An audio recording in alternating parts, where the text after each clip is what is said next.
नमस्कार मंडळी, मी जगन्नाथ पाटील आपल्या यूट्यूब चॅनेलवरनं आपल्याशी संवाद साधत आहे. आपण 2000 सरताना टेलिफोन बद्दल काही बोलत होतो. हे जे टेलिफोन खूप वाट पाहून आले आणि आले ते असे आले की एक्सचेंजला आपल्याला नंबर मागायला लागायचा आणि मग ते आपल्याला नंबर जोडून द्यायचे. नंतर फोन नंबर आले, पण भाईंदरच्या खाडी पलीकडे मुंबईसाठी आपल्याला STD नंबर लावायला लागायचा.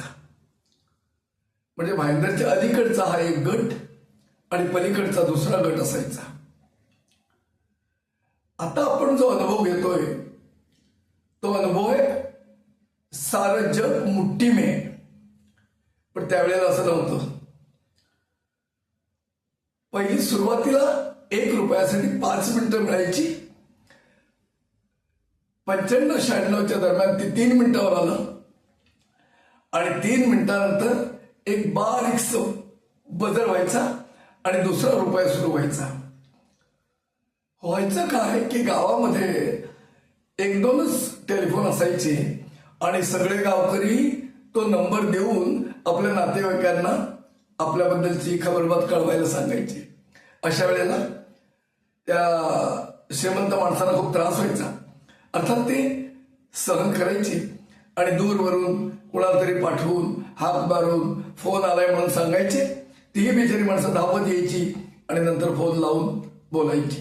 पण ह्यामध्ये त्या मालकाचा रुपया जायचा आणि त्याच्यावर एक सोल्युशन टेलिफोन कंपनीनेच काढलं. ते म्हणजे बूथ, टेलिफोन बूथ आले आणि ते बूथ जागोजागी बसू लागले. त्यांना काही कमिशन मिळू लागलं आणि 1 रुपया हातात ठेवून बूथवर बोलायला लागायचं. 3 मिनिटं संपली की फोन बंद व्हायचा. 3 मिनिटं संपतानाच 1 रुपया टाकला की पुढची 3 मिनिटं लागू. असा हा तो काळ होता. आजच्या म्हणजे 2000ला जन्मलेल्या आणि 25 वर्ष वय झालेल्या कोणत्याही मुलाला याबद्दल काहीही कल्पना नाही. आज त्यांच्या हातात स्मार्टफोन आहेत. 3 वर्षाची मुलं हवा तसा फोन वापरतायत आणि आमचा मात्र काळ असा होता की तो फोन घाबरत नंबर फिरवायचा. जरा नंबर कमी असला तर तो नंबर नीट लागायचा नाही, रॉंग नंबर व्हायचा. अशी ही फोनची गंमत. आज आपण इथे थांबूया. धन्यवाद.